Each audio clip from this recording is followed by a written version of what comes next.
So as a child, my creative outlets were constantly drawing, building things out of wood, anything I could get my hands on. Making ray guns out of hair dryers, anything I can get my hands on. Love to take stuff apart, never putting them back together. I was insatiable. I remember feeling like physical pain and a full mental breakdown if I wasn't being creative. So my earliest kind of memories from a child was, especially one, was we're roasting marshmallows over a campfire, and it was a deep old coals. It was really a hot flame. I mean, when you have like the little steel clothes hanger that you unwind, and I'm like 4 s'mores deep. I was probably like 3-4 years old, and I'm now hyped up, and so I was burning I was charred in the fire. It was a roaring hot fire. And I remember just sitting there for like an hour, just burning all of the char off of the end of the rod. It started to go red. And I was like, oh my gosh, this is extreme. I look around for any parents, no one was around. I'm like, perfect. And then I began to see the tip of that rod begin to drip like candle wax. It was melting that steel down. But I'll just never forget watching just like that was so hard and cold and just ethereal. Like, you can't bend it, you can't break it, you can't cut it. But I watched it melt like a crayon in the sun. It was wild to me until I dropped it into wet grass. And then one side was hot and I had a 50-50 chance to grab the right side. I grabbed it and I grabbed the wrong side. The entire inside of my 4-year-old hand was blistered off. But that is forever burned, quite literally, into my memory. So I've been creating my entire life from inception, but working with metal, I started when I was about 12, 13 years old. Started welding, started doing projects in school.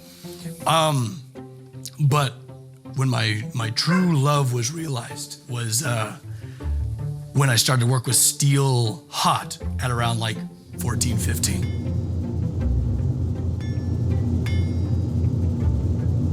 At this point, I was into my work for years. Not many, probably 5-6 years into blacksmithing. And then very nonchalantly, my family told me, you realize that you come from a long generation of blacksmiths, don't you? Blew my mind, obviously. And I don't know why they didn't mention it before, but the trade died. Back in the 50s, where it was just better to just buy something stamped out from a factory. No one had to build it like they used to. My family, they were blacksmiths for mining outfits, silver mines, and like ranch. We're talking flywheels, heavy equipment repair, all that stuff. You built everything back then. And we're talking from the nails to a belt buckle, to literally everything. But as came industry, so died the blacksmiths. It has been a tremendous honor to breathe new life into this truly ancient trade. This is where civilization, culture, everything is built upon. What I want to do with this platform is to create a space of creativity and just possibility and positivity. I want to breathe passion into your guys' lives, because I want you guys to take that leap to open up your leather shop or start to crochet again or do stained glass. Get passionate. And I hope that becomes a little bit infectious. What's to come? So much. I mean, it's truly overwhelming, especially as this platform grows. Who knows where we can take it? Now might give us some opportunities that I never had before to actually create what I know I can create. I've always had to rely on clients to fund works.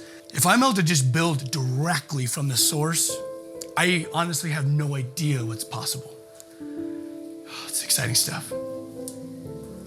I've never realized how lonely my life has been my entire life. I've always been up here, and I thought everyone else was up in their heads as well, going through different worlds, experiencing vast adventures in their noggin. I had no idea. Not many others were doing that. So I think I'm most excited to take people on the adventure with me, to not feel encapsulated in my own experience, to kind of bring people in with me. It's gonna be fun.